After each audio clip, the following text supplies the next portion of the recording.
What's up, guys? PhilipTheTitan here from the Grandstands. We're going to go ahead and recap that entire race right now in a couple of minutes.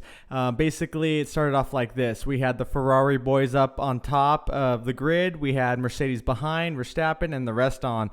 What's really nuts, though, is in the first turn, Hamilton immediately tries to jack Vettel. What he does is he dives in on the apex and pushes Vettel off track. And that's how the race begins. And the race stays competitive like that the entire time.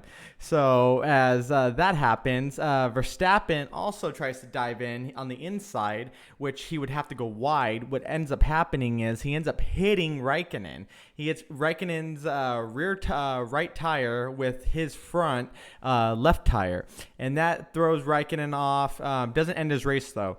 And it doesn't end Verstappen's race, but Verstappen can't steer for some reason. I don't know what's really going on. Probably a steering racket that blew and broke. So then as he's coming up to Eau Rouge, he can't turn. And he almost hits Raikkonen when Raikkonen passes him. And then he misses Raikkonen, and he goes straight into the wall off of turn 2. And that was the end of Max Verstappen's race right there.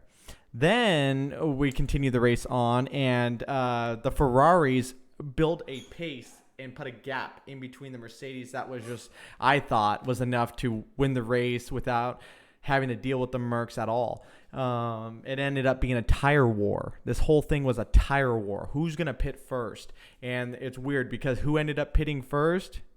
Vettel, who was in second. It's like, really, Vettel? You couldn't hold on to your tires just a little longer? So they bring him in. He falls back to fourth. The Mercedes go 2-3. And Leclerc still has a giant gap.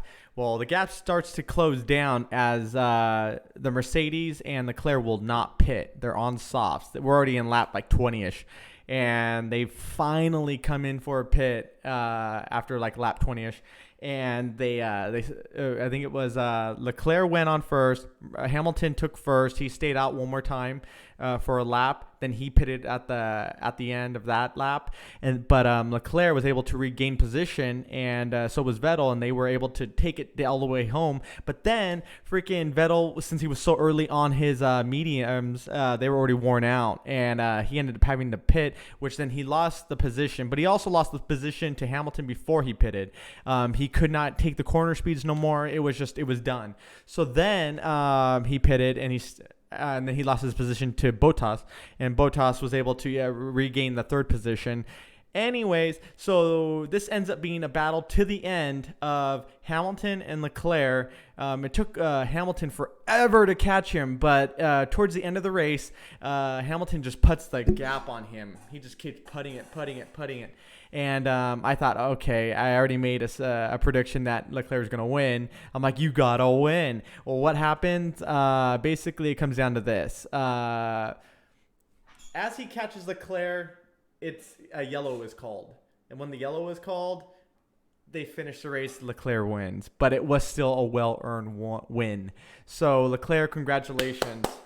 Now the 2-3 Mercedes, that was excellent. That was good strategy. Mercedes has nothing but great strategy. Now let's back up real quick. Vettel, he was on softs. He ended up setting a fastest time with the softs. He always does that. He did that at the end, towards the end of the race. He did that after he pitted, which he did finish in fourth, and that was awesome. So that was your top four. But then what was weird is, the driver of the day for me and for the world, I guess, was Norris. He was a guy who started in 12th or 11th, and then he ended up in 5th. And he sat in 5th with a gap that was like forever, like 20 seconds or so more. I mean, he held that for the whole race. I mean, that was amazing by you, dude. That was amazing driving. I couldn't believe that actually happened. But then at the end of the race, when the yellow got called, his car just stopped. It stopped working. And then everyone else came in front of him. So unfortunately, Albon finished in his position, I believe. And it was just upsetting because that's another driver who was not on my list today for good driving. He was fighting with the backpack the whole time instead of being up front. It was his first race in the Red Bull, so I'll give him that. But the Toro Rosso team was ahead of him the whole time, and he's in a faster car. So why was that? He didn't start passing them towards the end of the race. So Albon, it's your first race. I give you that. Let's hopefully you come back in Monza and you really show us what you really got. Maybe you do. And then Ricardo, he was in 7th the whole time of the race too, and then eventually he just kept falling back. I don't know what happened. The Renaults were strong in the beginning, failed at the end. As for the Williams, just a weak team, unfortunately, this year. That was expected. They didn't even show up to really any of the practices. And then on top of that, I got to say Racing Point did really well. They were in the back of the pack, but they kept fighting and they kept giving a good show. So I enjoyed watching them race.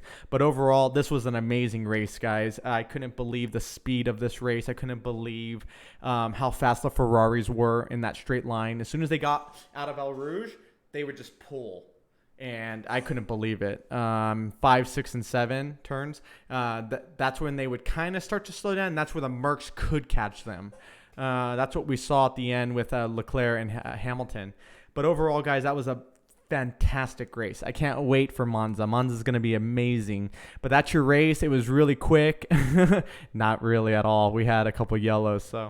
But with Max Verstappen crashing out on the first turn, that was a big deal. That was his people. They were there and just had to crash out. So, Raikkonen, he took a lot of damage and he ended up finishing. So not bad, Raikkonen.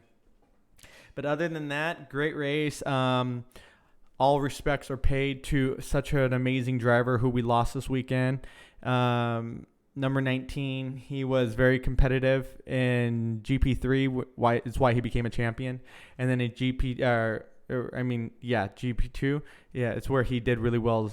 And so hopefully we can see drivers like him rise up. And just always know, guys, motorsports is dangerous. Any form of it, motorcycles or cars. Respect all of us who do it in real life. It is dangerous, but we love it. I love racing motorcycles. I love being on track. I love going flat out. I love being in race cars. I like to go flat out. It's just my thing. If I die doing it, it wouldn't be a travesty. But all respects paid to the young man who lost his life. He looked like he was a really good guy. And from everyone who's crying and talking about him, they really loved him. So he must have had a really big heart and a lot of room for a lot of people. So pay your respects to that young man.